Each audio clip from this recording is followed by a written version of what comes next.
천상희쌤 사이트에 올라온 문제입니다. 어서오세요. 사이트 부분에서 한 작품 나올 것 같은데 제 생각에는 분모일 것 같거든. 그래서 너무 분모만 또 보면 안 되잖아.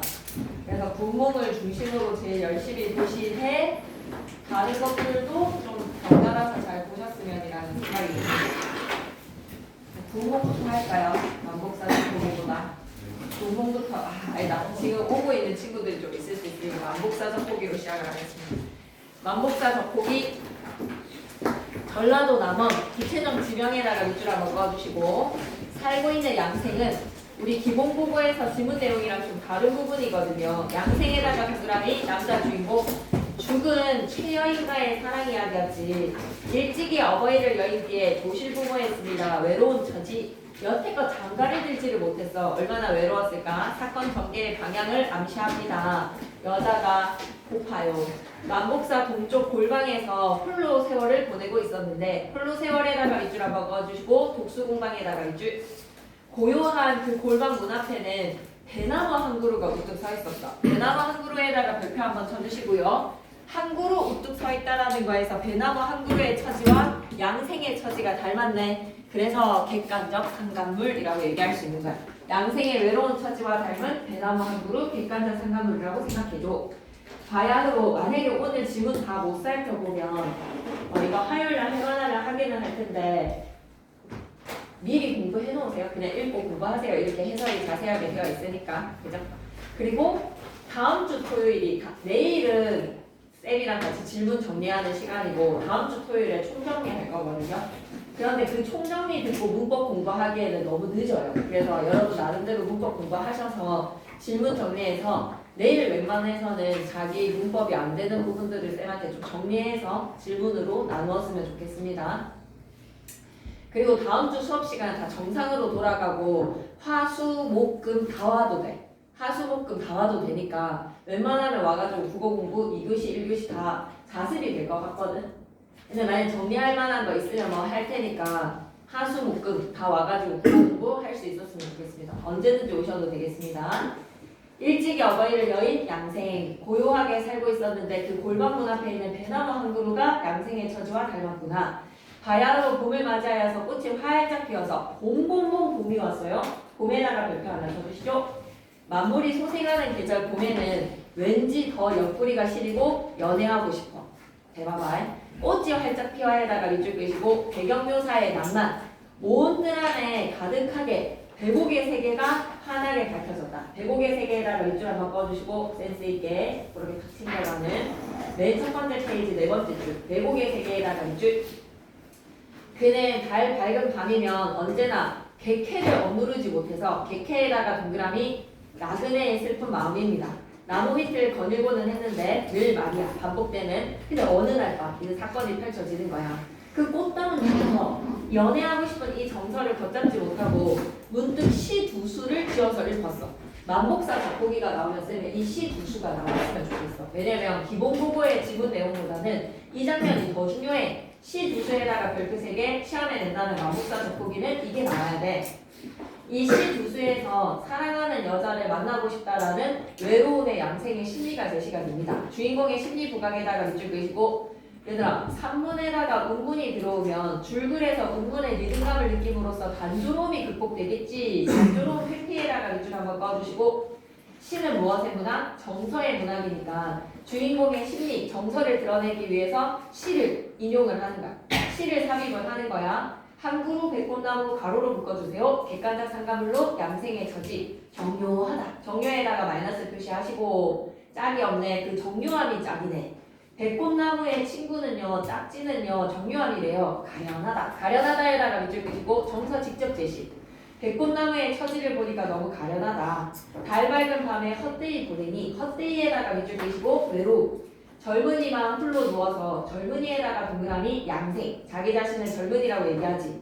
홀로 누운 외로운 창가에 외로운 창가에다가 밑줄 그리고 어디서 고은님은 옥통소를 불고 있을까? 옥통소에다가 동그라미 치시고 외로움을 심화시키는 소재. 근데 외로운 창가에서 감정이입이라고 하는 것 쌤은 좀 동의가 안 돼서요. 감정이입에다가는 X 하시고요. 옥충소의 외로움을 심화시키는 BGM이지. 그러니까 우리의 외로움을 더욱더 부각시켜주는 백그라운드 음악을 불고 있다라는 것으로 고운님을 그리워하고 있는 시작하자 대피를 원하는 양생의 심리라고 생각하시면 됩니다.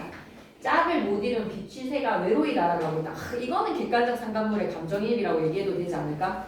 짝을 못 이룬 비취새, 비취새에다가 동그라미 외롭다라고 대놓고 얘기했어. 외로이에다가 방점 꽁꽁꽁. 외로운 정서는 양생의 정서지 비치새는 아무 생각 없을 수도 있단 말이야. 비치새는 되게 사랑하는 짝이 있을 수도 있단 말이야. 근데 비치새를 동시에 외롭다라고 얘기하는 거 객관적 상관물의 감정이입이라고 생각하시면 됩니다. 짝이는 원앙 당연히 객관적 상관물이죠. 짝을 잃은 원앙도 맑은 강에 누리는데 원앙이랑 비치새랑 백꽃나무랑 세 가지 시험에 나와야 되지 않을까? 외로움을 더욱더 부각시켜주는 소재 옥충소까지. 그지? 맑은 강에 논을고 있는데 짝을 잃은 원앙이 누구 집에서 바둑둘이라는 약속이 있으련다. 바둑둘이라는 약속이 있다 없나?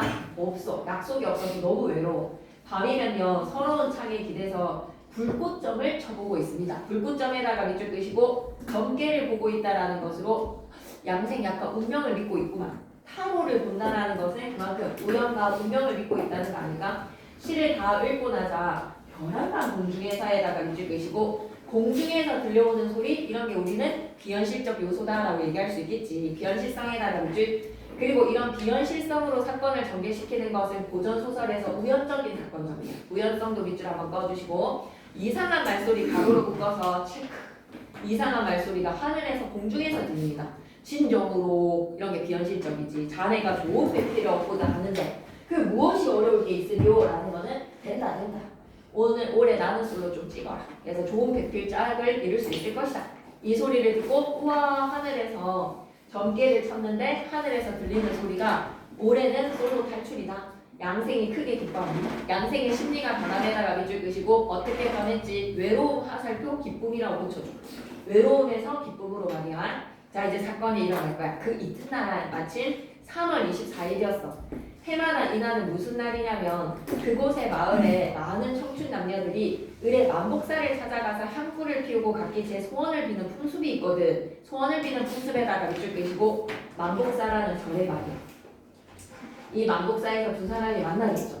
최여인이라는 죽은 귀신이 양생이라는 산 사람과 만나는 공간이기 때문에 밑줄 끄자. 한실세계와 한상세계의 교류에다가 밑줄 끄시고 이날 양생은 저녁에 기도가 끝나자 법당에 들어가서 손에 깊은 곳에 간직하고 있던 저포를 꺼냈어. 루비큐브라고 생각해줘.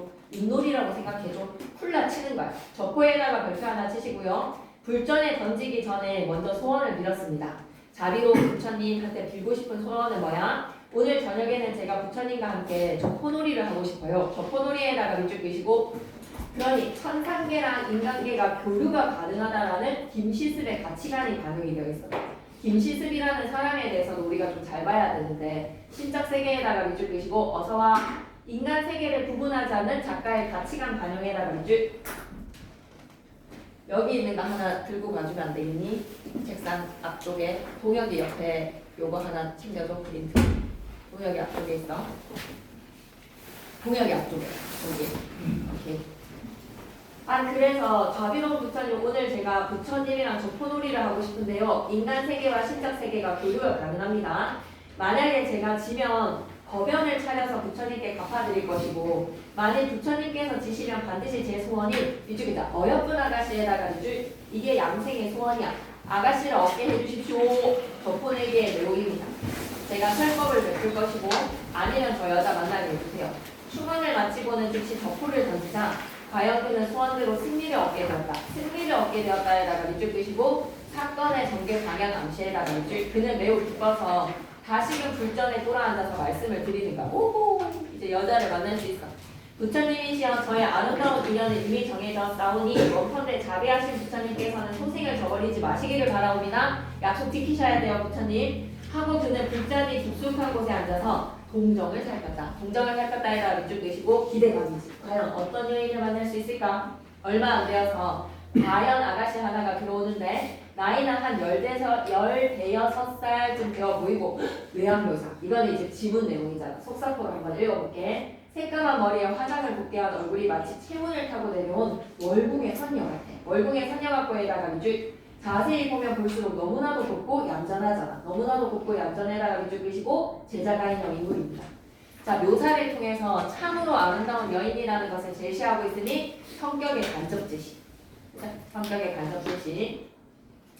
그녀는 계곡 같은 손으로 등잔에 기름을 부어서 불을 켜고 향로에다가 향을 꽂은 뒤에 3번을 절하고는 꿇어앉아서 슬피 탄식하는데 이거는 고고에 있는 내용이니까 빨리 읽고 넘어갈게. 아, 내 인생이 너무 박복하다. 방명하다. 방명에다가 밑줄 그시고 팔자가 살았다. 어찌 이와 같겠습니까? 여인은 품속에서 뭔가 글이 적힌 종이를 꺼내서 글이 적힌 종이에다가 가로를 묶으시고 자신의 과거의 삶의 양력을 제시, 과거의 삶의 내력 제시에다가 밑줄 그 내용이 다음과 같은데 들어봐봐. 아무골 아무 땅에서 사는 아무개가 아래옵니다. 지난날 변방을 잘 지키지 못해서 외부가 침략을 했는데 창과 칼이 나무하고 위급을 알리는 봉화가 몇 해나 이어지더니 이쪽이자 봉화가 몇 해나 이어지더니에다가 밑줄 지속된 전쟁에 가옥이 다 불타고 백성들이 노략질을 당했는데 이리저리 달아나서 숨는 사이에 친척이나 하인들을 모두 흩어져 버렸어.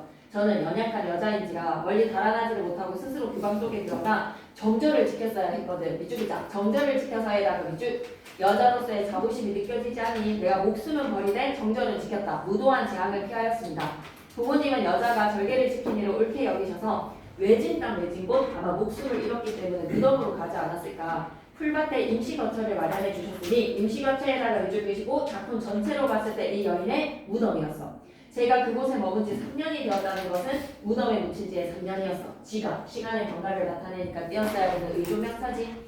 저는 가을 하늘에 뜬 달을 보고 봄에 핀 꽃을 보면서 헛되이 세월을 보냈는데 헛되이 세월에다가 밑줄 양생이랑 공통되네. 이런 남녀 커플 나는 솔로 부처님이 주선해 주는 거야.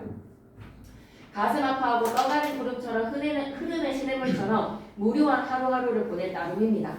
떠가는 구름에다가 밑줄 흐르는 시냇물에다가 밑줄 떠가는 구름과 흐르는 시냇물 시간의 경가지요. 그렇게 무료하게 하루하루를 보내고 있다. 텅빈 골짜기 깊숙한 곳에서 기구한 제 운명에 한숨 짓고 좋은 밤을 홀로 지새우며 오색 찬란한 난새가 혼자서 춤을 추는 이것이 너무 마음이 아프네. 오색 찬란한 난새가 혼자서 추는 춤에다가 밑줄 나는 솔로 보니까 되게 멀쩡한 남자랑 멀쩡한 여자 나오잖아. 그렇게 멀쩡한 사람들이 솔로인 것이 가슴 아프다. 멀쩡한 오색 찬란한 난새 마치 양생과 최양인의 모습과도 같죠. 그 모습이 혼자의 솔로인 모습이 마음 아프다. 날이 가고 달이 갈수록 제 넋은 녹아서 없어지고 여름밤 겨울밤마다 애간장이 찢어지는데 애간장이 찢어집니다에다가 밑줄 그시고 바라온다는 부처님 제 처지를 가볍게 여겨주세요. 동정의 호소에다가 밑줄 제 앞날이 이미 정해져 있다면 어쩔 수 없겠으나 기구한 운명을 망정 인연이 있다면 말이야. 인연이 있다면에다가 밑줄 그시고 양생이란 소원이 일체. 왜 서생이라고 바꿨을까? 양생입니다. 양생. 양생이랑 한번 만나보고 싶다라는 이야기가 직접적으로 양생을 찍은 게 아니라 누군가를 만나고 싶다지. 하루빨리 기쁨을 얻게 하시어서 제 간절한 기도를 저버리지 말아주세요. 여인은 소원이 담긴 종이를 던지고 몸매어서 슬피 울었다. 양생이 좁은 틈 사이로 여인의 자태를 보고는 반했어. 뛰쳐나가서 말하기를 좀 전에 부처님께 글을 바친 것은 무슨 일 때문입니까? 양생은 종이에 쓴 글을 읽어보더니 기쁨의 얼굴이 가득한 채 이렇게 말했어. 도대체 누구이시기에 이 밤에 여기까지 오셨습니까? 그녀가 신분을 뭐라고 얘기하지? 밑줄자. 저도 역시 사람입니다에다가 밑줄 그리고 해피에다가 밑줄 진실이라는 것을 밝히지 않아. 의아한 눈으로 나를 의심하지 마라 라는 거에서 자신을 솔직하게 죽은 사람이라고 밝히지 않습니다. 당신은 다만 좋은 필티를 얻으려는 것이지요. 소망을 알고 되묻습니다. 만복사가 이미 퇴락하여서 승려들은 한쪽 구석진 골방으로 옮겨가 있었고 법당 앞에는 행랑만이 쓸쓸히 남아있었으며 행랑이 끝난 곳에는 독자랑 판자방이 하나 있었어. 판자방. 여기에서 이제 맥걸러브가 이루어지다. 양생이 여인을 불러서 그곳으로 들어가니 여인도 줄저없이 따라갑니다. 적극적이죠. 서로 이야기를 나누면서 즐기는 것이 이쪽이다. 보통 사람과 다름없었다에다가 밑줄 그시고 귀신의 여인과 양생이 대화를 나눠. 그리고 중간 이후 부분에 두 사람은 서로 웃으면서 함께 계령동으로 향하였다. 귀신인데 말이야. 여인이 묵고 있는 곳으로 가는 거예요. 어느 한 곳에 이르니까 가복숭이 들판이 덮어졌고 참천한 고목 속에 정세한 수간 초당이 나타났습니다. 가복숭이라는 외국박스 들판에 더부룩하게 자란 쑥은 아무래도 무덤의 이미지지요. 들판입니다. 양생은 아가씨가 이끄는 대로 따라 들어갔는데 방 안에 들어갔더니 침구와 휘장이 잘 정리가 되어 있어. 양반집 교수의 집인 것 같아. 밥상을 올리는데 모든 음식이 어젯밤의 만복사의 차림과 차이가 없었어. 양생은 퍽이나 기쁜 마음으로 이틀 동안 여인과 바복숙이 우거진 들판에서 사랑을 나누는 겁니다. 그 시녀도 두고 있는데 말이야. 시녀에다가 동그라미 아름답고 교활한 면이 없었다에다가 밑줄 이러면 직접 대시잖아. 대놓고 얘기했잖아. 좌우에 진열되어 있는 그릇들은 깨끗하고 품위가 있어. 양반집 교수인가 봐. 그는 간혹 의아한 마음을 금하지를 못했습니다. 여인의 정체에 대해서 너무 인간 세상의 것이 아닌 좋은 향내가 나는데 의심에다가 정체에 대한 의심에다가 밑줄 이 여자 뭐 하는 여자길래 이렇게 좋은 것들을 누리면서 살지? 그러나 그녀의 은근한 정에 마음이 끌려서 그러한 생각을 되풀이하지 않았다. 그러한 생각을 되풀이하지 않았다에다가 밑줄 그시고 의심을 거뒀대요. 뭐 하는 여자길래 이렇게 부잣집이지? 라는 거에 의심을 거뒀대요. 그런데 어느 날 갑자기 그녀가 양생에게 말하기를 당신은 잘 모르시겠지만 이곳에 사흘을 지나면 인간 세계의 3년이래. 밑줄기자 한상 세계의 질서는 인간 세계랑 다르다.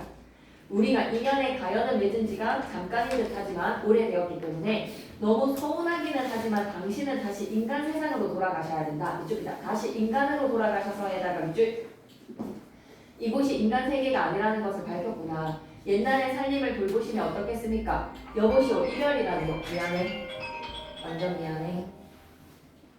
여보시오 이별이라니요. 갑작스레 그게 웬 말이오. 오늘 못 다니는 소원은 내세에 다시 만나서 다 이룰 수 있을 것입니다. 밑줄이다. 내세에 다시 만나 다 이룰 수 있을 것에다가 밑줄 이런 게 뭐지? 전생에 다시 만나자. 불교의 윤회사상에 나간 밑줄. 그리고 이곳의 예절도 인간과 다름이 없사오니 저의 친척과 이웃 동무들을 만나보고 떠나시면 어떻겠습니까? 그렇게 합시다. 대화가 끝나자 그녀는 시녀를 시켜서 친척이랑 이웃 동무들을 초대를 하는데 저승세계에 있는 친지들이겠지. 넘어가서 요 정도 스토리까지 기억을 해두시는데 쌤은 이거 한문소설이라는 걸 기억했으면 좋겠어. 한문소설이랑 국문소설이랑 정확하게 구분이 되어 있는 거는 나눠서 기억했으면 좋겠거든. 한문소설에다가 밑줄 한번 꺼주시고 조선 세조 때 배경이기 때문에 김시습이 인간 세계에 등을 돌리고 싶었던 것은 무엇 때문이었을까? 김시습은 살아서 단종가의 절개를 지키고자 했던 생육신이거든요. 그래서 인간 세상에 뜻을 두지 않고 이런 한상 세계의 이야기를 소설화시킨 거야. 낭만적에다가 밑줄 그시고 만복사 적포기의 두 남녀는 사랑이 이루어지지 않습니다. 저승세계에서의 여인이었기 때문에 비극적에다가 밑줄 정기적에다가는 자그마하게 별표 하나 쳐주시죠. 기이한 이야기, 비현실적인 이야기라는 거죠. 전라도 남원을 배경으로 한 10월을 초월한 사랑이었습니다.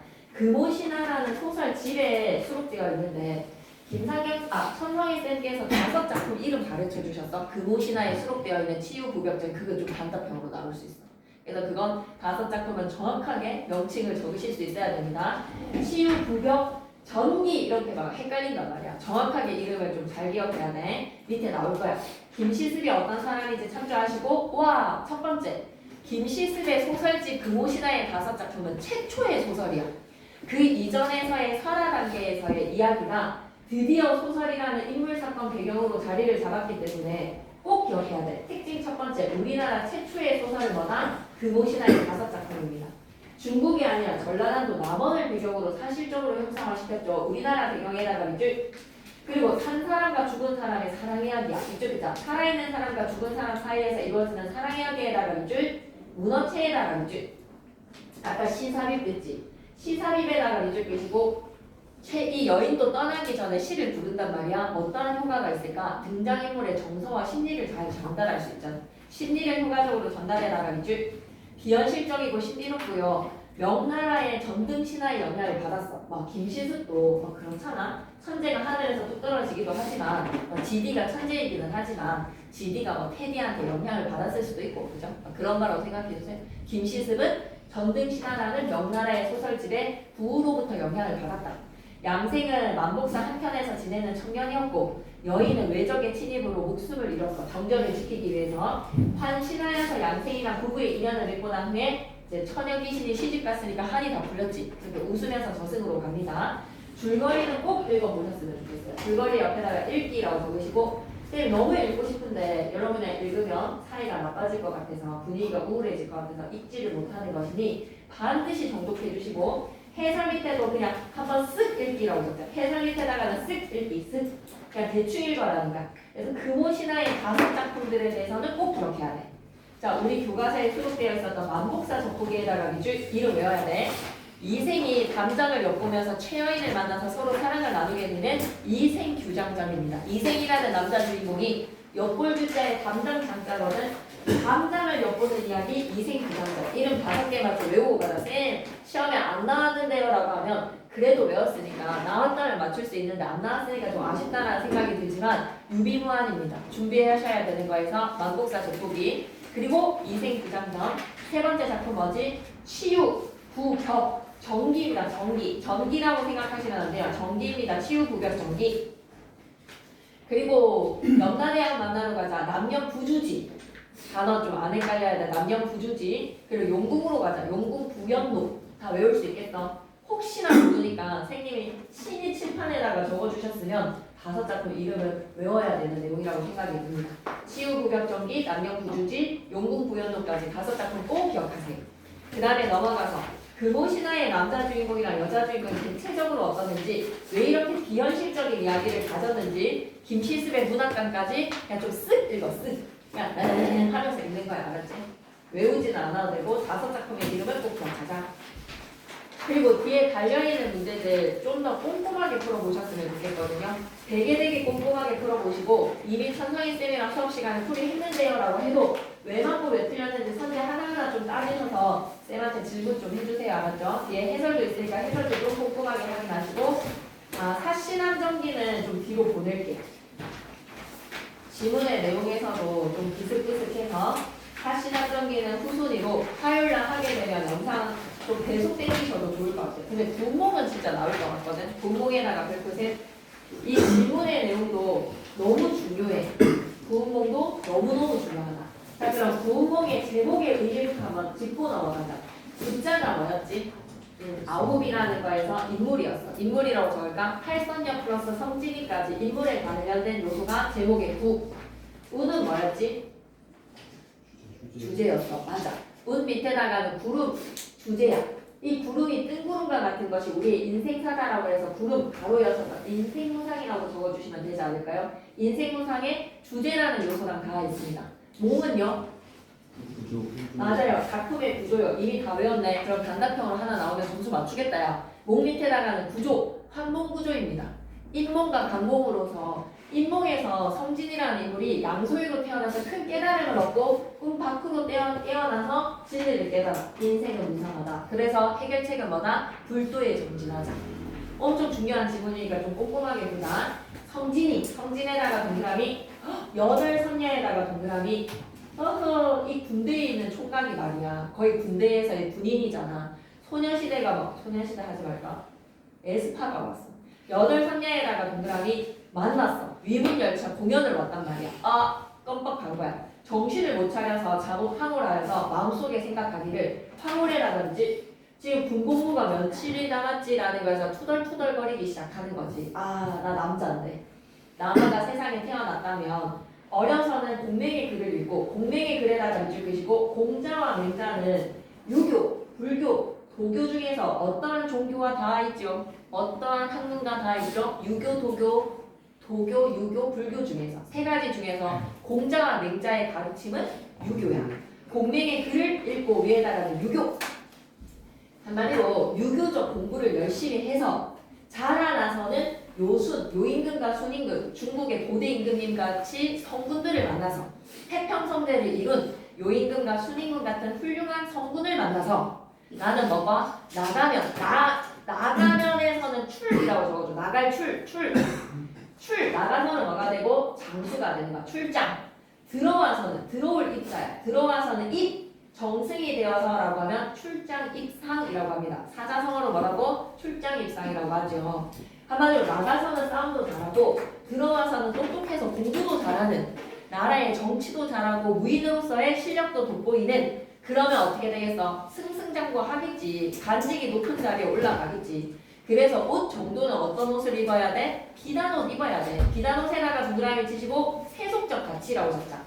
아니 남자가 태어났으면 뭐 이런 거 아니겠다. 뭐 벤츠는 끌어봐야지 뭐 이런 거. 그런 거 하나 중요하지 않습니다. 비단옷을 입고 옥대를 띠고 옥대에다가 동그라미 하나도 중요하지 않은 세속적 가치 옥에 대를 띠고 옷걸에 조회를 간다라는 거는 정부에서 일을 하라는 거야. 그러니까 막 신선처럼 처사로서 살지 말고 옷걸이 조회를 하는 정부일, 나라 일을 하라는 거지. 옷걸이 조회에다가 밑줄 그시고 정승의 삶을 살아라. 눈에 고운 빛을 보고 귀에는 좋은 소리를 들으면서 은택, 은혜와 덕택의 임금님으로부터 은택, 그것을 내가 또 받아가지고 백성들한테 선정을 베풀고 공명이 후세에 드러내는 것을 공명이 후세에 드리움에다가 밑줄 그시고 막 김보야 어떤 선배 막 잘된다. 그 앞에 있는 도문 앞에 스크린에 띄우잖아. 선배님들 뭐 이렇게 잘되는 그런 거 있잖아. 그런 게 뭐다? 나의 공명이 후세에 드려지는 것이 향기나는 이름이 100세까지 지나간다. 유재석은 좀 남지 않겠나? 유재석이 만약에 죽고 나면 여러분이 막 기사도 엄청 뜨지 않을까? 국민 MC로서 뭐 유재석의 독적 막 이렇게 이순재 할아버지 막 돌아가시니까 막 한국의 연극 막 이런 거에서 한 핵을 기으시 뭐 이렇게 얘기하잖아. 그런 것처럼 유방백세 하는 게 남자의 인생 아니겠는가? 유방백세라든지 이게 대장으로서 살아야 되는 인생이라는 거. 지금 성진이가 팔선녀를 한번 만나고 난 후에 지금의 자신의 소박하고 적막한 이 군생활이 이 불자로서의 삶이 너무 불만족스러운 거야. 남자로 태어나서는 지지처럼 살아야 되는데 나 지금 왜 이러고 있지? 나 왜 이렇게 찌질하지? 우리 부처님의 법문이랑 비교가 시작돼. 부처의 법문에다가 명박스 이거 엄청 잘못하는 거지. 유교적 가치와 법률에서의 부처님의 가치를 비교 들어가는 거야. 부처님 기분 나빠. 그런데 부처님의 법문을 들여다봤을 때 부처님에게서 내가 받을 수 있는 건 뭐다? 한 바리의 밥밖에 없어. 한 바리의 밥에다가 밑줄 겁나 소박하지. 밑에다가 소박. 한 병물에다가 밑줄 끄시고 검소하게 살아야 되지. 한 병물 밑에다가는 검소. 그걸로 겁나 공부만 씨해야 된단 말이야. 권경문과 108날의 염주분에다가 밑줄 쭉 끄시고 그러니까 한 번에 정진을 함으로써 누릴 수 있는 세속적인 기쁨의 도파민은 없다. 검소하게 가난하게 살아가면서 부처님의 진리는 따라야 되는 것이니라. 도덕이 비록 높지만 진리는 높지만 아름답지만 이쪽이다. 도덕이 비록 높고 아름다운 아이라고 이쪽이시고 슬래시. 하지만 나는 어때? 적막하기가 그지없어서 이렇게 안 살고 싶은 거야. 지리처럼 살고 싶은 거야. 그래서 이 장면을 주고 인물의 갈등의 종류라고 하면 꼭 기억해 주세요. 유교랑 불교 중에서 팔선녀 만나고 난 후에 유교가 좋게 느껴져서 불교에 장점이 있지만 나는 유교적으로 대장구로서 성공하고 싶다. 이런 거 무슨 갈등? 내적 갈등이라고 해. 만약에 천성희 쌤이 이 부분을 A로 처리를 하셔서 A와 똑같은 인물의 갈등 양상을 고르시오라고 하면 인물 혼자서 A와 B 사이에서의 갈등하고 있는 장면 고르면 되지 않겠나? 외부에서 시련을 사회가 주거나 아니면 사람끼리 멱살을 잡거나 아니면 자연재해를 당하거나 아니면 타고 태어난 운명 때문에 갈등을 겪는 거 말고 인물 혼자서 이럴까 저럴까라는 가치관의 갈등을 보이는 거 선지로 고르면 되지 않을까? 이 장면 지금 성진이 뭐 하는 장면이라고? 내적 갈등인 거야. 건우 힘내. 건우 잡으면 일어나야 돼. 알았지? 생각이 이리하다. 이리하고 저리하야 되는 줄 이리 뒤척 저리 뒤척. 사자성어 뭐라고 바꿀까? 전전반식. 밤이 이미 깊어져. 한 10시에서 11시까지 지금 기도하는 자리에서 성진이가 부처님 앞에 두고 투덜투덜 거리고 있는 거야. 그런데 있잖아. 눈앞에 팔선녀가 아른거려. 팔선녀가 석선을에다가 밑줄 만약에 영화로 촬영을 한다면 이런 장면이 바로 뭐로 교체가 돼야 돼? 오버랩으로 팔선녀가 휙휙 놀라서 훔쳐보니까 이미 간 곳이 없어. 팔선녀 너무 보고 싶지. 그래서 성진이가 마음을 뉘우쳐서 생각하기를 부처님의 공부에서 특히 뜻을 바르게 한다는 것은 으뜸은 행실이다. 행실에다가 밑줄 내가 지금 출간한 지 시간의 경과지 의존명사 10년 만에 10년 만에 시리가 반응을 해줬다. 10년 만에 일찍이 반점을 어겼고 매우 작은 점을 어기고 부차한 마음을 먹지 않았더니 이제 이렇듯이 염려를 그릇하면 염려를 그릇에다가 밑줄 팔선녀 생각하는 것을 내가 지금 부정하다라는 걸 느끼고 있지. 어찌 나의 전정에 해롭지 않겠는가. 전정에 해롭지에다가 밑줄 앞길에 해롭다. 부처님의 진리에 해탈의 경지에 올라가는 것이 부처님의 진리를 배우는 것이 해로울 것 같다. 나 이러면 안 되는데. 그래서 이러지 마 라고 정신 차리라고 자기 자신의 뺨을 때리고 싶은 심정이지. 그래서 정신을 가다듬고 다시 기도를 하려고 하는데 얘들아 우리 기본고고에서 강몽의 장면에 이어져 있다라고 쌤이 엄청 강조 많이 했지. 얘들아 이 전체의 장면에서 만약에 꿈에서 깨어나는 강몽의 부분에 이어져를 쓰시오라고 하면 이 단어지라고 콕 집어줬잖아. 인몽이 있어. 들어가 볼게. 향모의 불을 다시 피우고 의연히 코난에 앉아서 정신을 가다듬어서 염주를 고르며 일천부처를 염하더니 호련히 창밖에 동자가 부릅니다. 향로의 불을에다가 물결 표시 인몽이라고 적어줘. 왜? 감몽에서 깨어났을 때 성진이가 뭐하고 있었어? 향로의 불이 이미 쓰러졌다라고 했던 장면 기억나? 성진이가 감몽에서 깨어났을 때 향로의 불이 쓰러졌기 때문에 향 하나 피우는 그 시간만큼 한 3, 4시간 얘가 존 거야. 자리에서 스타에서 침 흘리면서 잠갔거든. 얘가 향로불을 피우고 기도하려고 정신 차리려고 했는데 존 거야. 그 존 것 속에서 팔선열이 유첩으로 만나고 양승상의 자리까지 올라가서 공명신대를 다 이루고 난 후에 호승상이 나타났지. 호승이 나타나서 육간대사가 뾰로롱 뿅이라는 걸 다음 깨우잖아. 그 다음 장면으로 이어지는 거잖아. 느낌 오시나요? 인몽의 장면이 드러났어. 여기에 향로의 불을이라는 것이 인몽이야. 알았지? 창밖에 동자가 나타납니다. 동자에다 동그라미 다 꾸밉니다. 사형이라고 하면 선생님 잠드셨습니까? 사부가 부르십니다. 사부 밑에다가는 뭐라고 적어야 되지? 육간대사. 그러면 우리 지문에서 동그라미처럼 다음 중 지칭하는 대상이 육간대사 아닌 거 문제 있었던 거 기억나? 기본국어에? 그러면 사부도 추가시킬 수 있잖아. 사부 밑에다 육간대사. 성진이가 깜짝 놀라서 깊은 밤에 나를 부르시니 반드시 연구에 까닭이 있겠다. 동자랑 한 가지로 다 꿈속의 상황입니다. 광장에 나아가니 대사가 모든 제자를 모으고 등촉을 낚아치 걸고 소리하여서 꾸짖대. 소리하여 꾸짖대에다가 몇 줄. 네 이놈. 스승님은 다 아시는 거야. 성진아, 네 죄를 아느냐? 이제 막 조회를 하는데 성진이가 들어오자마자 육간대사가 큰 소리로 야단을 칩니다. 그러니까 바로 막 찔리는 게 있지. 성진이 섬돌에 내려서 막 꿇어 앉아가지고 가로대 소자에다가 별표 자신을 낮추는 겁니다. 사부를 섬긴 지 10년에 일찍 한 말도 불순이 한 적이 없는데 불순했던 적이 지금까지 10년 동안 없었는데 진실로 어리석고 아득하여서 지은 죄를 알지 못하겠습니다. 시치미를 뜬다. 맞지? 은발가락을 내민다. 다 잘못을 스승님은 알고 있는데 말이야. 대사에다가 동그라미 육간대사. 야, 땡중의 공부가 승려의 중의 공부가 3가지의 행실이다. 3가지 행실에다가 밑줄 번호 매길게. 몸에다가 가로, 말씀에다가 가로, 뜻에다가 가로. 그런데 너가 이 3가지를 어겼어. 몸, 말씀, 뜻 다 어긴 거야. 성진이는. 네 용궁에 가서 술을 마셨지. 추방하는 원인의 치조 내용 첫 번째. 용궁에 가서 용왕이 술 좀 마셔가라. 이건 인간 세계에서 없는 거야. 뭐 이런 거에서 비싼 술을 권하자 홀짝홀짝 마셨어. 그리고 돌계단에서 팔선녀 여자를 만나서 희닥거렸어. 얘네들은 막 꽁냥꽁냥 언어로 수작질을 하고 얘네들 꼬시려고 막 꽃을 던져가지고 막 연주로 막 뭐 이런 걸로 막 바꿔줬어. 도수를 막 얘네들 앞에서 아브라카타브라 샤샤샥 하면서 막 도수를 부렸단 말이야.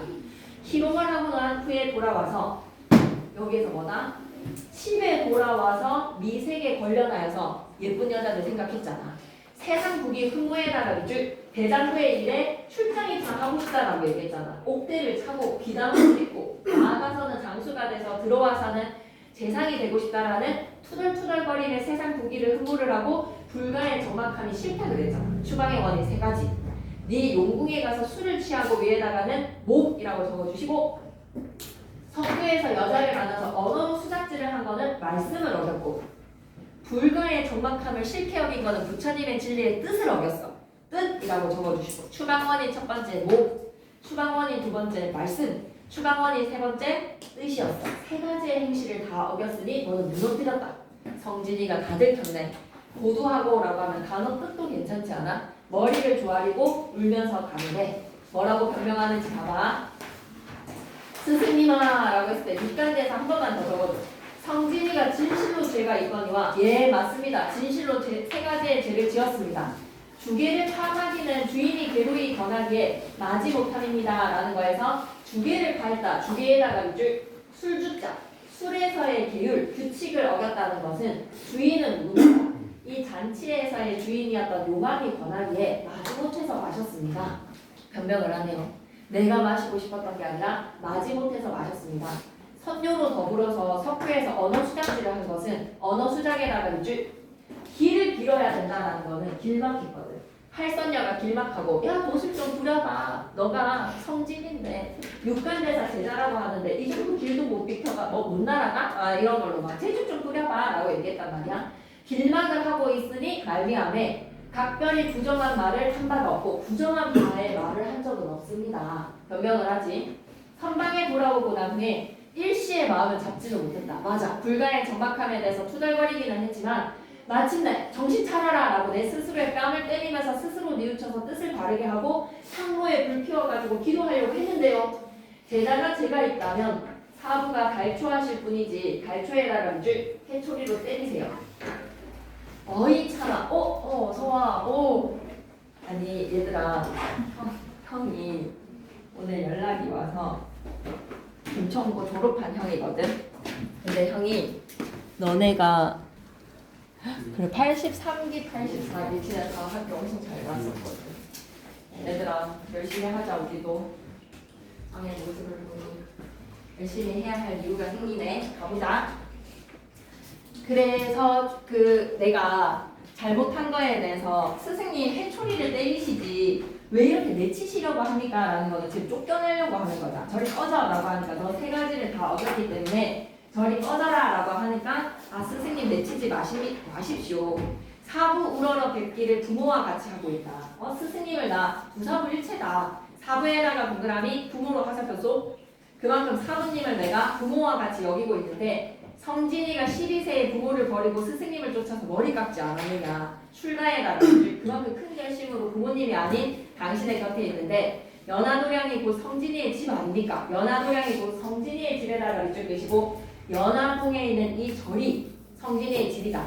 나를 어디로 가시라고 하십니까? 왜 이렇게 내쫓으십니까? 대사가 말하기를 네 스스로 가고자 하기에 가라 하니니 네 만일 있고자 하면 누가 네 가라고 하겠는가?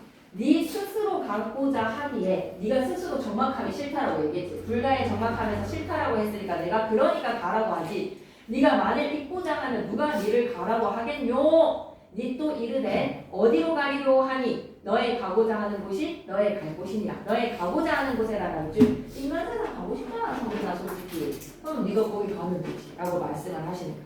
대사가 소리를 질러서 말하기를 대사에다가 동그라미 황건 역사가 어디 있나요? 라고 소리를 지르니까 여기에서 역사는 힘이 센 사람을 얘기합니다. 힘 센 사람 역사 어디 있나요? 호연! 갑자기 우연적이지. 정기성과 우연성. 공중으로부터 신장이 내려와서 청년을 하거늘 신장이 내려와에다가 대사가 분부하되 네 죄인을 영거하여서 풍토로 쫓겨나는구나. 지옥 세상으로 보내버리네. 역사가 데리고 가는 거야. 영거하여서 풍도에 가서 도보하고 오라. 풍도에다가 밑줄 끄시고 도보하고 오라에다가 밑줄. 그래서 육간대사가 질책으로 얘를 쫓아냈어. 풍도의 지옥 세상에 떨어진 거야. 그래서 중약부분 줄거리로 갈까.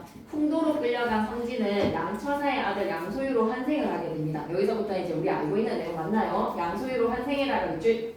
함께 환생한 팔선녀와 차례로 인연을 맺게 되고 높은 벼슬까지 오른다. 높은 벼슬에까지에다가 밑줄. 지디의 삶을 살아봐. 지디 부럽지 않아. 벼슬에서 물러나서 여생을 즐기던 양소유는 부부인의 여섯 남자를 거느리고 부부인과 여섯 남자에다가 밑줄. 이게 팔선녀겠지. 뒷동산에 올라갔다가 이제부터 더 중요해. 살짝 앞부분에 조금 가져오고 얘를 만약에 분봉에서 시험을 내잖아. 이 부분은 절대 빠질 수가 없어. 너무 중요해. 뒷동산에 올라갔다가 문득 얘가 느끼는 감정은 뭐다? 인생의 허무함에다가 느끼고 계시고 주제. 그러니까 다 이루어 보니까 허무한 거야. 지디 얼마나 허무하겠니, 그치? 지디 인터뷰에서 몇만 명의 콘서트를 하고 나서 호텔방에 들어와서 컵라면을 후루룩 버릴 때 엄청 쓸쓸한 막 이런 것들을 느낀다고 하잖아요, 그죠? 그런 감정이겠죠. 다 해놓고 보니 잔을 씻어서 다시 부으려고 하더니 또 호련이야. 계속 호련. 이거 다 뭐야? 약간 도술과 연결이 되는 정기성입니다. 우연성입니다. 석경에 나무 막대기 던지는 소리가 나니까 이상하게 여겨서 생각하기를 누가 올라오나 보다. 그러니까 엄청 높은 배에 소풍을 떠났어. 2첩 6첩을 거느리고 소풍을 떠나서 마누라들한테 뭐라고 얘기하냐면 옥통소를 불러주거든. 피리를 불러주거든. 걔네 삐리리 하니까 마누라들이 남편 오늘 당신의 옥통소의 소리에 너무 쓸쓸함이 묻어나요. 가을 타는 거예요? 왜 이렇게 쓸쓸해요? 라고 하니까 내가 가을 타는지 요즘 들어서 너무 인생에 대한 허무함이 느껴져. 근데 꿈속에서 매일 밤 내가 머리 깎아머리 승려가 되어서 부처님의 진리에 기도를 닦고 있는 모습을 매일 밤 꿈속에서 보고 있다. 나 이거 불교랑 인연이 있는 것 같아. 그래서 내가 불자로서의 삶을 좀 살아보고 싶어 라는 것으로 마누라들한테 아디오스의 인사, 나 유학 좀 하고 올게. 나 불자의 길을 좀 닦고 올게 라는 거에서 아디오스의 인사를 날립니다. 무슨 말인지 알겠어요? 여기까지 앞부분에서 이야기가 뭐다? 마누라들한테 야 나 불교랑 인연이 있는지 꿈속에서 계속 내가 승려의 모습으로 기도하고 있는 참선하고 있는 모습이 꿈속에서 나와. 그래서 내가 아무래도 불교랑 인연이 있는 것 같으니까 좀 불교 공부 좀 하고 올게 라는 것으로 마누라들한테 어학연수 가듯이 불교 공부를 하겠다고 공표를 하겠죠. 그러니까 마누라들이 반대하겠어? 찬성하겠어? 남편이 불교 공부하고 오겠다라는 말에 찬성할까 반대할까? 대찬성을 해. 너무 옳으신 뜻이라고. 우리는 기다리고 있겠다고. 다녀오시라고 찬성을 합니다. 그래서 그래 내가 다녀올게 라고 하던 찰나에 누가 올라오는 소리가 들리는 거야. 높은 배에 말이야. 어떤 사람이 올라온다라고 했을 때 이 어떤 사람이 누구였지? 누가 올라와서 도수를 부려서 성진이를 다시 인간 세상으로 데리고 오지?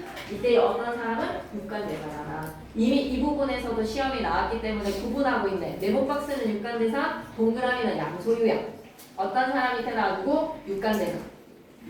한 호승이, 한 늙은 승려가 눈썹이 길고 눈이 맑고 얼굴이 기부하거나 이런 기범한 사람인 거지. 묘사, 외양묘사를 통한 기범한. 엄연히 좌상에 이르러서 엄연히 딱 점잖게 좌상에 이르러 승상을 보고 예하면서 말하기를 이때의 승상은 뭐라고 생각해야 돼? 양소유지, 그지? 양소유, 성진이가 직책이 승상이다.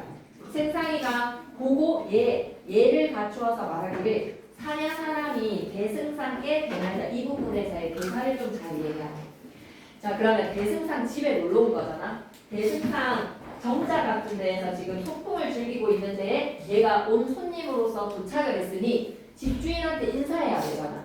사냐 사람이라고 하면 산속의 야인입니다. 나 야인과 같은 사람 자연에 묻혀서 사는 내가 이 집주인 대승상 양소유한테 인사 올립니다 라고 인사를 올리니까 승상이 이 갑자기 찾아온 손님이 기범한 사람이라는 걸 눈치챘지. 이인이라는 것을 알고 당황스러워서 한망이 담내하면서 말하기를 사부님께서는 어디에서 오시는 사람입니까? 여기서의 사부는 누구나? 육간대사.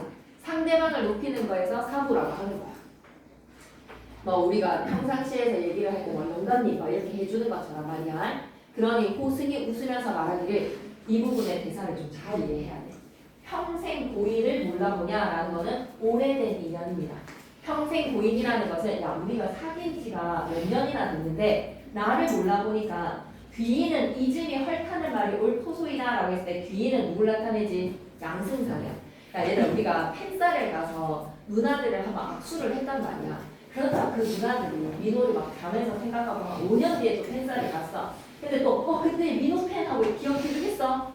절대 안 하잖아. 그러니까 그때에서의 기인은 네가 되게 높은 직책에 있는 대승상이다 보니 우리 진짜 찐으로 친했던 고인인데 오래된 인연인데 나를 몰라보네. 와 역시 잘 나가는 사람은 귀인은 이즘이 헐타라는 말이 맞는 말이구나. 나를 몰라보다니 라는 거에 대한 서운한 멘트 아니야? 여기까지 좀 이해돼? 고인을 몰라본다. 연구가 있는 인연이 있는 사람을 몰라보니 귀한 사람은 이즘을 헐타는 말이 옳토소이다. 제니한테 우리를 기억해달라는 게 옳겠냐 그런 맥락으로 이해하시면 될 것 같습니다. 괜찮나요?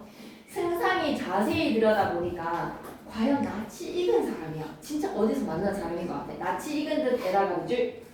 그래서 호련이 딱 깨우치면서 능파낭자 자기 마누라겠지. 능파낭자를 돌아보면서 말하기를 이렇게 치면서 말이다. 마누라 내가 꿈속에서 계속 기도하는 불자의 모습에 꿈꾼다 그랬지. 근데 거기에서 승려가 설법을 외치는데 그 스승님이 바로 이분이셔. 나 이분 꿈속에서 봤어 라고 얘기하는 거야. 대사 한번 잘 들어봐봐. 소유가 나 자신을 소유라고 하는 거죠. 민호 배고파, 승우 배고파 하는 거죠. 자기 이름 자기가 지칭하는 겁니다. 소유가 토건을 정벌을 할 때 꿈에다가 별표세. 얘들아 성진이가 꿈을 꾸면 그게 꿈 하나에서의 소유로 태어난 거지 지금. 소유가 꿈을 꾸면 꿈속에서 또 꿈을 꿨잖아. 이걸 바로 뭐라 그런다? 몽중몽이라고 얘기해. 그러면 소유가 꿈속에서 꿈을 꾸면 누구를 만나게 되는 거야? 현실의 성진이가 나오는 거야. 몽중몽에서의 몽에서는 소유를, 몸속의 몽은 성진이가 나타나는 거야.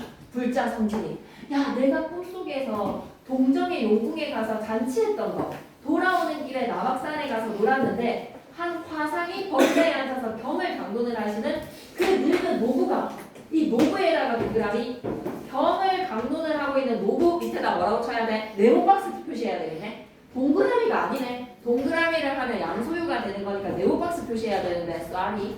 노브에다가 네모박스 치시고 밑에다 뭐라고 적어야 돼? 육간대사. 그 화상 아니십니까? 화상 밑에다 또 뭐라고 적어야 돼? 육간대사. 저 꿈속에서 당신 본 적 있습니다. 강론하고 계셨잖아요. 라고 능파장들한테도 내가 꿈속에서 말했던 그 사람이야. 라고 하니까 고승에다 네모박스 박장대소라고. 우와. 옳다. 비로 옳다.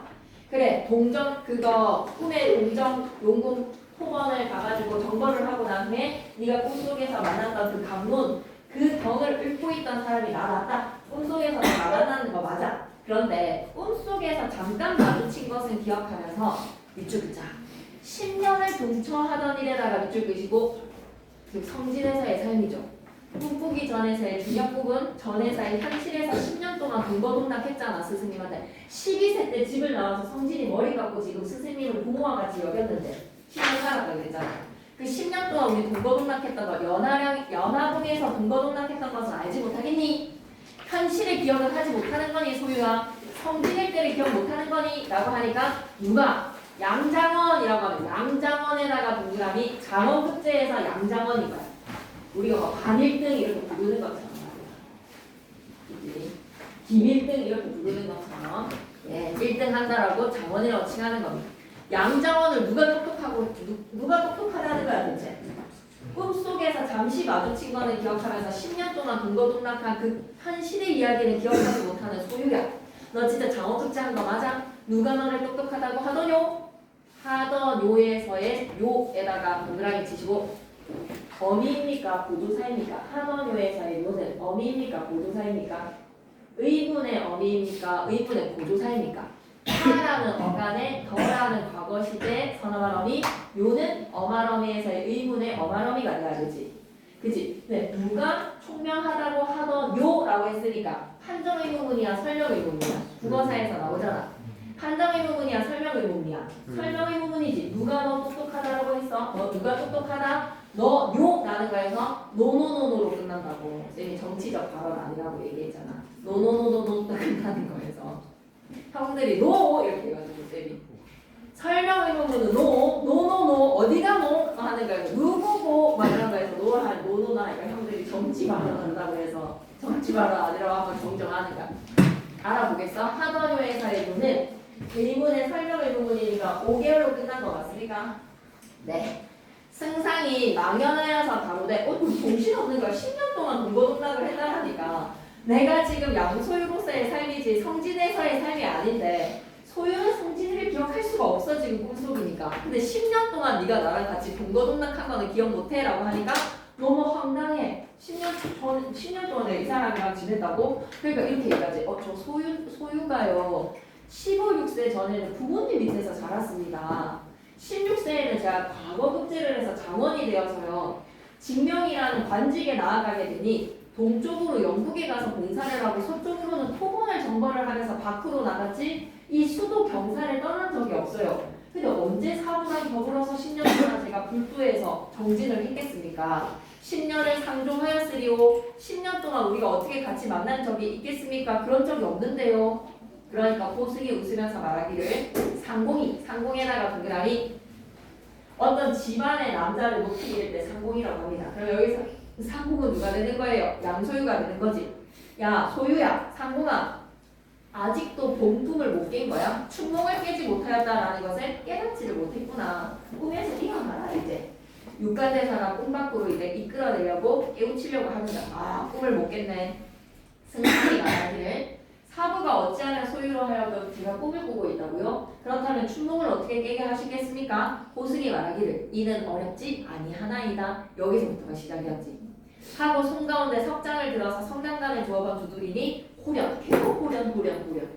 정기적인 우연성이야. 왜? 계속 돛을 부리니까. 호련이 내 역의 산골로부터 구름이 일어나서 배 위에 끼어 지척을 분별하지를 못하니 승상이 정신이 아득하여서 마치 치몽 중에 있는 듯하니 오래되어서야 소리를 줄여서 말하기를 사부님 올바른 길로 소위로 인도하셔야지 왜 이렇게 한술로 희롱을 하십니까? 왜 이렇게 고수를 부리십니까? 말을 떨구지 못하여서 구름이 거치니 호승이 간 곳이 없어. 이제 문 밖으로 깨어난 거야.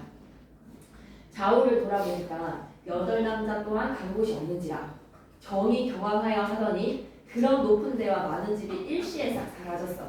그러니까 정신 차리고 보니까 제 몸이 지금 한 작은 암자 중에 한 포단 위에 앉아 있잖아. 암자의 포단 위라고 밑줄 긋자. 암자 중에 한 포단 위에 앉았을 때라고 밑줄 현실로 돌아왔으니 아까 향로에 불 피우면서 인몽인 거야. 그래서 인몽의 장면이랑 장소가 동일하니 꿈에서 깨어난 거지. 아까 그 장면을 인몽으로 향로에 불을이라고 하면 인몽이라고 볼 수 있겠지. 괜찮지? 그래서 향로의 불이 이미 사라지고 지는 달의 창이 이미 비치었더라. 장몽입니다. 다시 돌아온 거예요. 그 짧은 순간 향로의 불을 한 대 타는 그 순간까지 꿈을 꾼 거야. 스스로 내 몸을 살펴보니까 108날의 염주가 손목에 걸려있고 소박한 신분을 나타내주는 승려의 신분의 상징 108날의 염주 별표 하나 치시지? 각 깎은 머리털 별표 하나 치시지? 내 공부를 인식하는 두 가지의 소재는 뭐다? 108날의 염주 각 깎은 머리털 가칠가칠 하였으니 완연히 소화상의 몸으로 돌아왔어. 소화상에다가 이제는 대승상의 위가 아니야. 정신이 황홀하여서 오래 지나고 난 후에 비로소 내 몸이 아차차차차 정신이 차려지는 거지.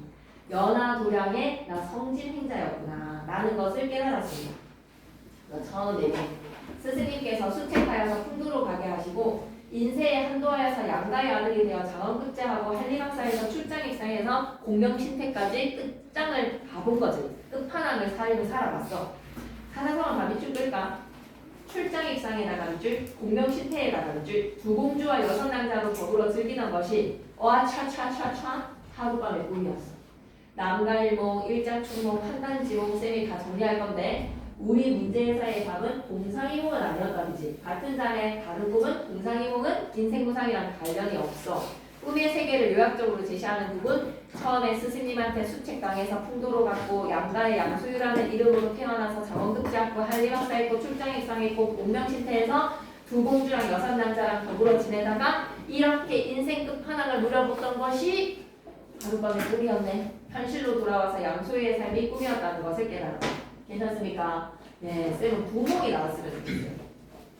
그래서 그 보기 박스에서 일체가 다 무엇과도 같다. 꿈과 같고 물거품과 같고 그림자와 같고 이슬과도 같다. 모든 것을 이렇게 바라봐라라고 하는 보기 박스에 육간대사의 가르침이거든. 육간대사를 설법으로 읊어주는 가르침이라서 그 부분이랑 연결시키는 지문으로 구멍이 딱 알맞을 것 같은데 근데 구멍은 너네가 중요하다고 생각하고 공부를 할 거니까 허를 찌르는 마음으로 선생님께서 뭐 만복사식 보기 얼마든지 낼 수 있다고 생각이 들고요. 또 다른 것도 낼 수 있겠죠. 네, 인몽이랑 강몽의 이어절식은 기억을 해주셨을 거예요. 인몽이랑 강몽의 하자. 그러면 국문소설이라는 거 꼭 기억했으면 좋겠다. 한문소설에다가 X 한문소설 아니야. 국문소설이야. 정기소설에다가 밑줄 그시고 몽자류 소설에다가 밑줄. 김만중이가 양반이니까 양반소설이라고 얘기하겠지. 그래서 정기적이라는 걸 그렇게 서포망필 김만중의 작품이니 뒤에 거는 쌤이 너무 읽고 싶지만 우리 사이 나빠질까 읽지를 못한다. 시간은 당나라 때 조금만 보고 갈까? 인생무상. 아씨 이 말 진짜 중요하지 않았어? 참 거짓의 이분법적 부분의 지향에다가 밑줄 그시고 스승님께서 뭐라 그랬어? 야 스승님 제가 100대의 매를 맞아야 되는 것을 미안해 잘못 설명했다. 100대의 매를 맞아야 되는 것을 10대로 퉁쳐주시니까 너무 감사합니다 라는 말인즉슨 성진이는 뭐라고 생각한 거야? 와 제가 다시 환생을 해서 한 사람의 삶을 살아야지만 깨달을 수 있는 부처님의 진리를 하룻밤에 꿈으로 퉁쳐주셨다는 거야. 100대의 매는 뭐가 되는 거지? 한 사람의 다른 삶으로 환생하는 게 100대의 매인데 하룻밤의 꿈이라는 10대의 매로 퉁쳐주시니 스승님 진짜 자비하십니다 라고 감사하다 시시해라고 하니까 스승님이 땡기 너 아직도 꿈에서 못 깨어났구나 아직도 깨닫지를 못했네 라는 거에서 스승님이 얘기하고 싶었던 장주고사 기억나? 어느 것이 진직 참이고 어느 것이 진직 거짓이뇨 라는 것은 꿈과 현실은 구분할 필요가 있다 없나?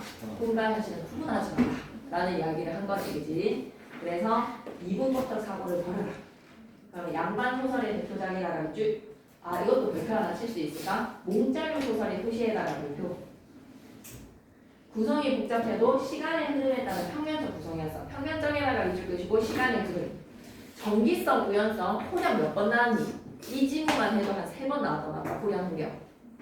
그리고 인물이나 장면 묘사에서 비유적 표현 많이 사용했고 한문 번역투에다가 용왕계라는, 그러니까 이 말 했었지.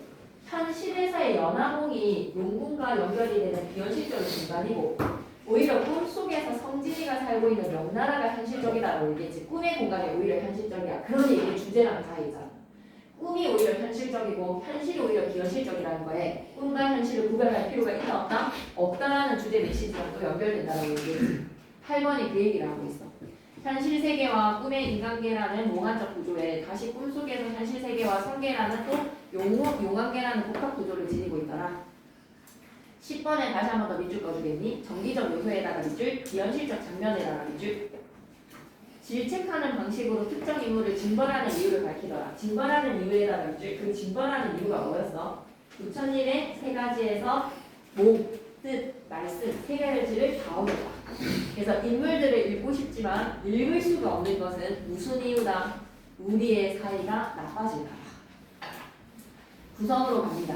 이원적 한문 구조에다가 밑줄 그시고 한번 읽어 알았지? 한번 읽을 거야. 그리고 뭐가 시험에 나올 것 같다? 간답형에서 인목의 이어절이랑 강목의 이어절이 왠지 시험에 나올 것 같아. 써보라고 얘기할까? 왜냐면 이 부분은 딱 합쳐지면 되잖아. 그래서 기억하시고 그 다음에 응작 몇 시간이라는 그 보기 박스의 내용이지. 그것도 좀 기억해 주시고 그 다음에 분봉을 좀 골고루 잘 보자. 한계월장이랑 사신한정이랑 안 중요한 건 아닌데 각시장이랑 중요도로 따지자면 분목, 만복사적 보기 이 2가지 순이고 그 다음에 차차차 한계월장이랑 각시전도 여성용 소설이기 때문에 묶어서 낼 수도 있을 거야. 한계월장 하나 하고 하나만 더 해도 되겠습니까? 하나만 더 하자 알았지? 힘내자. 한계월장 여성용 소설 아니 웃으면서 해야 돼. 하나도 더 할 수 있어. 나올 수도 있어. 가볼게. 명나라 시절 홍시랑에다가 동그라미 양씨에다가 동그라미 기월이가 태어나자마자 애가 능력이 좋아. 그래서 남장을 시켜. 남장에다가 밑줄 장사랑의 난으로 부모님이랑 헤어집니다. 부모와 헤어진 계열에다가 밑줄 끄시고 1차 위기. 어려서 항상 유기 혹은 버려지잖아. 그랬을 때 그 유기당한 사람이 꼭 조력자를 만나서 구출당하는 거 영웅 일대기적 구조야. 영웅에다가 동그라미 이때다 조력자 구출에다가 밑줄 이름은 뭘로 바꾼다? 평국이라는 이름으로 다시 살아.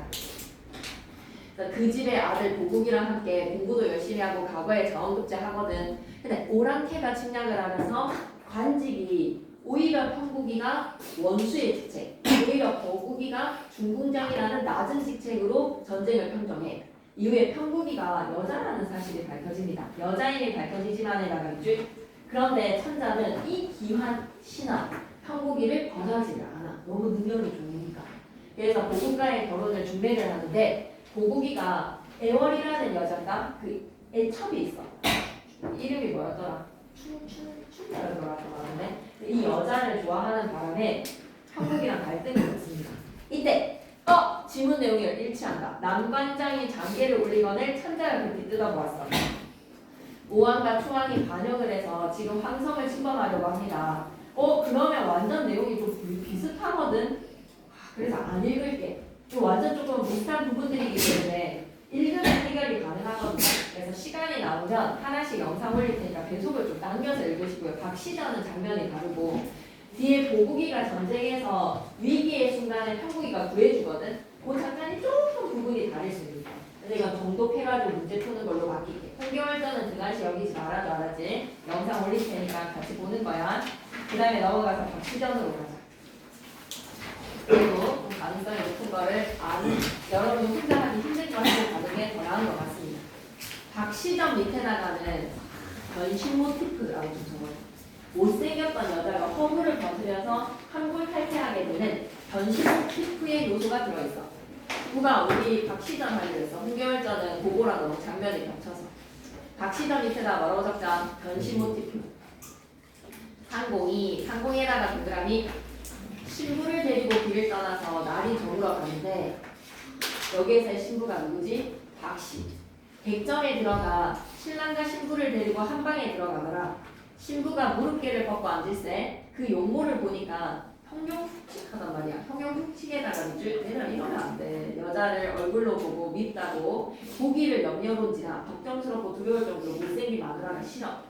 얽기는 보석 같고 말이야. 붉은 중에 입과 코가 한데 닿고 말이야. 입과 코가 닿는다는 건 어떤 의미일까? 밑에다 외양묘사라고 했잖아. 눈이 달팽이 구멍같이 치불거지고 입은 크기가 두 주먹을 넣어도 오히려 넉넉할 만큼 진짜 못생긴 거야. 이마는 메뚜기 이마 같고 머리털은 짧고 실이 구하니 그 형용을 차마 못 볼 정도로 말이야. 형용을 차마 보지 못할 거라에다가 밑줄 한 줄짜리 남편이제. 그 모습을 차마 눈 뜨고 못 보겠네 라는 거는 누구의 목소리? 서술자의 목소리다. 작가의 논평자적 대입에다가 밑줄. 상공과 신랑이 한번 붐에 다시 볼 길이 없어서 간달이 떨어지는 듯하고요. 정신이 없어서 두 눈이 어두운지라 상공이 겨우 정신을 차려서 다시금 생각해보니까 야 사람이 너무 추하다. 그리고 비하다라는 건 비천하다. 응당 그 중에서 느낄지언정 야 이 여자는 진짜 밖에 내놓기가 너무 부끄럽다. 남의 집에 출간하지는 말아야 되는 여자다. 구태여 나를 보고 허운을 하시니 허락을 했다 혼인을. 이 사람이 필요한 아는 일이 있을 터이고 또한 인물은 이러하지만 이 또한 인생이 아니겠는가. 이 또한 인생에다가 이 여자를 만나는 것도 운명일 것이다. 만일 내가 박대를 하면 더욱 천지간에 버린 사람이 될 것이니 아무거나 내가 중히 여겨야지 복이 되겠지. 중히 여겨야 복에다가 밑줄. 그러면 성격이 못생겼지만 내가 거두어 줘야 되겠다라는 현명함에다가 밑줄. 어진 성격에다가 밑줄. 그래서 20액 떠라 말하기를 20액에다가 동그라미 야씨 그럼 지금까지 이 말을 한 사람은 누구였던 거야? 쌤 20액인 줄 알았어. 박씨 부인의 남편 20액이가 아 진짜 못생겼지만 내가 걷어들여야지 라고 얘기하는 줄 알았거든. 아니야. 앞에 보니까 상공이지. 상공은 이 집안의 가장 어르신. 한마디로 누구야? 20액의 아버지로 박씨의 시아버지는 박씨에 대해서 우호적이야. 얘가 뭔가 능력이 있을 것 같다. 그러니까 박처사가 자기 딸을 당당하게 나한테 주지. 그러니 믿는 구석이 있으니까 박처사가 자기 딸을 나의 며느리로 주는 것이니 얘를 좀 잘 아껴줘야 되겠다라는 생각은 누구의 생각? 시아버지의 생각이야. 20액의 생각이 아니야. 20액의 아버지의 생각이야. 그래서 10액이 박씨 부인의 남편이에요. 10액이한테 말하기를 실존인물입니다. 조선 후기에 병정호란 일어났을 당시에 실존인물이 등장을 합니다. 야 오늘 네 신부를 보니까 우리 집에 복이 진짜 많을 것 같아. 네 몸에 무궁한 경사가 있을 것이다. 무궁한 경사에다가 축복해주지. 되게 네 마누라가 복이 있는 마누라니까 너 무조건 승승장구할 거야. 어찌 기쁘지 아니하랴라는 것으로 잘 대해줘라에다가 밑줄.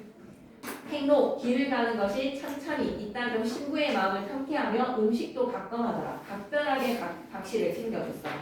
상공이 결혼을 하려고 박씨 부인을 데리고 왔는데 겁나 못생겼거든. 추물이야 추물. 하지만 되게 어진 여성일 것이다 라고 현명하게 알아보지. 상공은 보는 눈이 있어요. 여러 날 만에 집에 들어올 새 일가친척이나 강한 대신댁 부인들이 신부 구경을 하려고 모였습니다. 그러나 신부 들어와서 무릎개를 벗고 중당에 앉으니 이쪽이다. 그 모습의 형용이 어떻다 하리오에다가 밑줄. 사람들 너무 깜짝 놀라는 거지. 한 번 보면서 침을 뱉을 정도로 수근수근거리고요. 일시에 물결같이 헤어지지만 상공, 시아버지만큼은 상공에다가 동그라미 희색에다가 플러스 표시할까? 되게 기뻐하는 거야. 이 며느리가 못생긴 거지. 외당에 앉아서 손님을 대하여서 신부의 덕행을 자랑하더라. 이쪽이다. 신부의 덕행을 자랑에다가 밑줄. 상공의 부인에다가 동그라미 시어머니지. 시어머니가 상공 남편한테 뭐라고 얘기합니까? 아이고 대가 10액이가 하나밖에 없는 자식인데 허다한 장안규세 예쁜 여자들 다 버리고 허망한 산중의 사람이라고 하면 박처사. 처사는 얘들아 간직에 나아가지 않는 신선 삶을 사는 사람을 처사라고 불러. 왜 산중의 사람의 말을 들어서 자식의 인생을 그르치냐라는 거는 이렇게 못생긴 여자를 왜 우리 아들에게 짝을 지어주냐. 남도 부끄럽고 집안도 낭패다. 다시 생각하셔서 도로 보내고 다른 가문에 구혼을 하여서 어진 며느리를 얻으면 어떻겠습니까? 어진 며느리에다가 밑줄 끄시고 용모를 보고 마음에 들어하지 않아. 이쪽이다. 추한 용모를 보고 마음에 차지 않는 시댁의 모친에다가 이줄 다른 며느리를 구하자. 이 며느리를 내치자. 상공이 배도에다가 이줄 역시 시아버지는 며느리 편이네. 부인을 꾸짖어 말하기를 사람이 아무리 절색이라 해도 행실이 없으면 사람이 공경하지를 못하는 겁니다. 그렇기 때문에 전하는 말에 양귀비의 절색에다가 마이너스 표시 좀 해줘. 상공이 바라봤을 때 양귀비의 얼굴은 필요해 안 해? 안 해. 얼굴 깎았단 말이야. 나라를 망쳤단 말이야. 오늘날 신부는 내 집에 복이다. 오늘날 신부 밑에다가는 플러스. 박씨 부인 오히려 복이다. 어찌 생만치하고 덕을 모릅니까? 또 우리 부부 만일 불안히 여기면 자식과 집안을 어떻게 조성을 하겠는가? 잘 보살피고 다스리기 위해서는 집안을 잘 다스리기 위해 며느리를 좋게 봐라. 이제는 내 집이 분날 때를 당하였으니 어찌 기쁘지 아니하리요. 이런 말을 다시 내지 말고 부디 10분 잘 섬겨라. 며느리한테 잘해줘라. 부인이 어찌 사랑하면 또한 범인이라 그 어찌 소견이 넉넉하리요. 이쪽이자. 부인이 어찌 사랑하면에다가 며느리를 사랑할 수 있다 없다? 평범한 부인이기 때문에 상공의 부인은 평범한 사람이기 때문에 며느리를 사랑할 수가 없어. 또한 범인이라는 건 평범한 사람이라는 거야. 평범한 인간인지라 어찌 소견이 넉넉하리오라는 편집자는 논평이야. 야, 상공의 아내가 되게 평범한 사람이기 때문에 며느리 박씨를 어찌 사랑하고 어찌 넉넉하게 여기리오라는 거에서 작가의 편집자는 논평으로 하고 싶은 이야기는 뭐다? 박씨 부인의 시집살이가 고될 것입니다. 엄청나게 구박을 하겠죠. 못생겼다는 이유로. 인생수가 이렇게 안 나올 것 같기는 해. 근데 그렇다고 안 하기에는 너무 쉽다. 한 번만 딱 읽고 뒤에 달려있는 문제가 알았지? 그렇다고 이 질문을 모르고 시험 치러 갈 수가 없잖아. 그치? 그래서 부인이 미워했어. 이때 부인은 누구라고? 박씨 부인의 시어머니야. 시래기 또한 내 방의 거처를 정패한다. 못생긴 마누라의 방에 들어가지 않습니다. 비복 또한 박씨를 박대하더라. 박씨가 마음을 독하게 먹고 슬픔을 머금고 매일 밥만 먹고 잠만 자며 매사를 전폐하니 이거는 박씨 부인이 겪는 1차 위기야. 이건 다음에 이제 2차 위기가 올 거야. 2차 위기는 나란 일이야. 일가가 더욱 미워지고 꾸지람이 집안에 가득하되 다만 상공을 꺼려서 면을 못하는지라. 면을 못하는지라라는 것은 상공만이 믿을 수 있는 구석인데 상공이 이 기미를 알았어. 이 며느리가 되게 고생하다는 것을 알고 노복을 꾸짖어서 각별히 조섭하며 극히 엄하더라. 며느리한테 니네 무시하지 마라 라는 것으로 명령을 내렸어. 또한 시래기를 불러서 꾸짖으면서 말하기도 시래기를 야단치는 거지. 대법한 사람이 덕을 모르고 생만치하면 신상의 복이 없고 집안이 망한다. 여자 얼굴 볼래? 니 이제 아내를 얼굴이 곱지 않다고 구박을 할래? 범절이 이러하고 어찌 수신제가 하리오. 수신제가 하기 위해서 니 몸을 지키고 니 가정을 지키기 위해서는 여자 얼굴 보지 마라. 옛날 제강공명에 황씨 인물이 비록 추비하나 황씨 밑에다가 플러스 못생겼어. 추비에다가 밑줄. 하지만 더킹이 어질고 천지 좋아 무궁에다가 밑줄. 박씨 부인 같지. 일이 하기 때문에 공명이 파락했어. 어려운 일을 의논하고 망고의 어진 이름이 유전되었단 말이야. 이 천은 신선의 딸이다. 박처사가 신선이다. 더킹도 있다. 조강지천은 불화당이라고 얘기했으니 불화당에다가 밑줄 것이고 절대로 내치면 안 돼. 조강지천은. 무죄하고 덕 있는 사람을 어찌 박대할래? 비록 금수라 하더라도 부모 사랑하시면 자식이 또한 사랑한다 하니 하물며 사람이야 일러서 무엇하리요? 네 만일 이냥 지금과 같이 그렇게 마누라한테 박대를 한다면 나를 박대하는 것이다. 나를 박대에다가 줄 유교적 명분에다가 줄 부모한테 잘못하는 것이니 마누라한테 잘해. 그런데 박씨 부인이 남편을 성공시키는 비법을 알려줘. 과거급제시키는 거에 비법을 알려줘서 비범한 인격 발휘에다가 이줄 시래기 장원급제를 도운 뒤에다가 이줄 허물 벗고 절세 가입이 돼. 허물 벗고 밑에다가는 변신 모티프라고 적어줘. 괜찮지? 이튿날 뱀에 시래기가 피아당 근처로 배회를 하는데 피아당에다가 이줄 용골대가 피아당에서 된통 당하는 장면이 기본고거에 있지. 밤에는 감이 들지 못하고 혼자 생각하기를 어서 해가 지면 오늘 밤에는 들어가 전을 박대하고 잘못한 말을 먼저 말하리라. 잘못한 말에다가 밑줄. 예뻐지니까 시래기의 태도가 달라졌어. 항원을 당하네 시래기 의간을 정죄하니 마음을 죄이는 증은 어제보다 조금 나았다라고 생각을 하던 말은 입을 열어서 할 도리가 없는지라. 박씨는 더욱 단정히 앉아서 위험이 씩씩하니 이른바 지척이 천리라. 이른바 지척이 천리다라는 것으로 박 씨에게 시베기가 다가가지 못하는 게 너무 비범해서 여자가 장난하는 능력을 가졌으니까 설마 장부가 되어서 처자에게 박대함이 있다 한데 그다지 말 못할 바가 아니로되 3, 4년 부부간에 지낸 일이 참혹할 뿐 박씨 또한 천지 조화를 가졌으니 진지 시댁으로 말에 붙이지 못하게 위험을 베풉니다. 위험에다가 밑줄 너무 신비스러운 여인이라서 박씨 부인한테 가까이 다가가지 못하겠어. 그리고 박씨 부인 또한 이쪽이다. 의도적으로 거리를 두는 애다가 밑줄 의도적으로 시댁이랑 거리를 두고 있어. 계속 집중해보자. 이러하기를 여러 날이 지나갔단 말이야. 시댁이 철석 반장인들 어찌 견디리오에다가 밑줄 쭉 드시고 이쁜 마누라를 두고 못 만나는 걸 견디지를 못하는가. 얼굴 밝히는 거지. 자연이 병이 되어서 식음을 적폐하고 형용이 조체해지니 어화. 이 병은 이쪽이다. 편장. 허준이라고 생각하시면 됩니다. 조선의 허준, 중국의 편장이 10명이 온다는들 어찌 고치겠는가. 송민국의 편장 만났던 거 기억나지? 승상이 전념하여서 조심하시고 일가가 황황한들 시댁이 말을 감히 못하고 박씨 혼자 아는지라.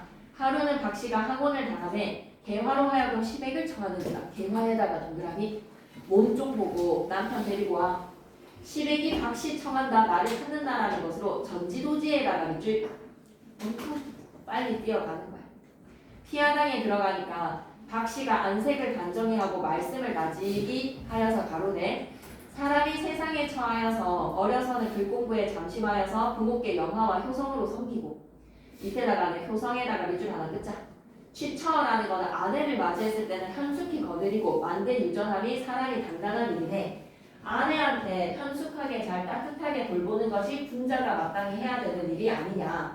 근데 남편 너는 미생만 생각하지 않았나? 나를 추비하자라고 하여서 인류의 치지를 안 한다. 인간 대접을 못 받았다는 거야. 이러하고 오륜에 들면서 부모를 효양을 할래? 이제는 군자로 하여금 여러 날 금고할 뿐만 아니라 군자로 마음이 염려되어서 전의 노정을 버리고 그대를 청하여서 말씀을 구하니 이루는 수시생각 절차를 정같이 마옵소서. 정같이 마옵소서에다가 밑줄 역시 유교적 명분이지. 아버지가 이 시댁을 야단칠 때도 유교적 명분이었지. 지금 역시 마누라도 야단치는 거 뭐야? 유교적 명분이야. 야, 군자가 자기 마누라에 대해서 이렇게 내치는 거 진짜 남자가 할 짓 아닌 거 알지? 라는 것으로 야단치는 거지.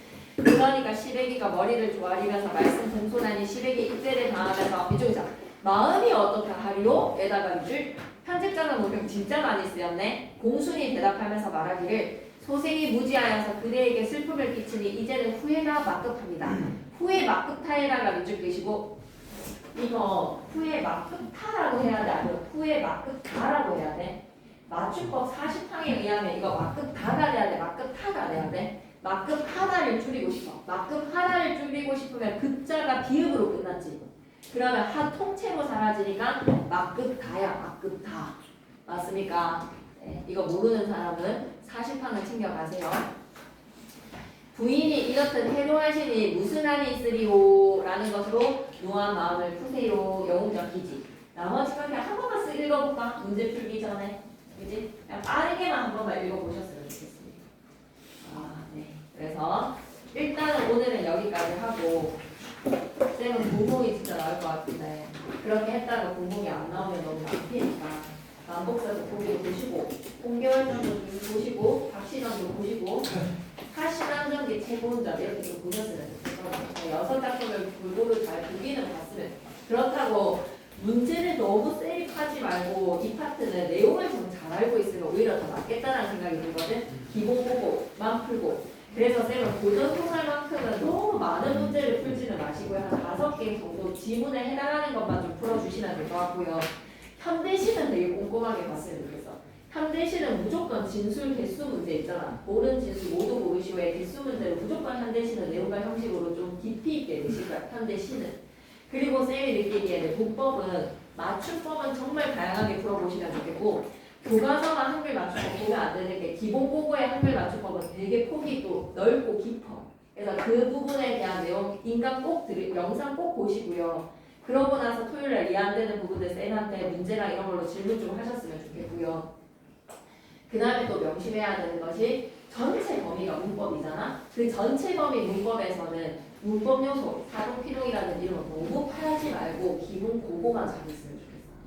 기본 국어만 잘하고 긴고 기출 풀고 그 다음에 2학년들 거 쌤이 기본 국어 양쪽으로 문제 복사해주고 있지. 그 정도만 하면 딱 될 것 같아. 사동, 기동, 의문의 변도 이런 부분들 있지. 단어의 형태, 소품사 막 이런 거 있지. 규칙하려 불규칙하려 규칙하려 불규칙하려 이해 안 되면 영상에 올려놨으니까 쌤한테 좀 질문을 하게 알았죠. 규칙 불규칙은 무조건 시험지에 있습니다. 알았죠? 그러니까 시험지에서 규칙이랑 불규칙이랑 사인시호 표기는 무조건 있다라는 게 확신이야. 진짜. 무조건이야.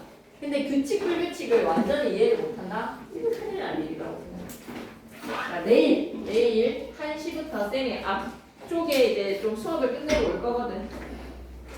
그러면 앞 타임에 쌤이 적어도 여기에 1시 반은 안 넘길게. 1시 반은 절대 안 넘길 테니까 와서 좀 하고 있어. 알았지? 자리 잡고 하고 있고 만약에 형들도 오기로 해서 저쪽 옆방도 있는 거 알지? 아무도 수업이 없단 말이야 이게.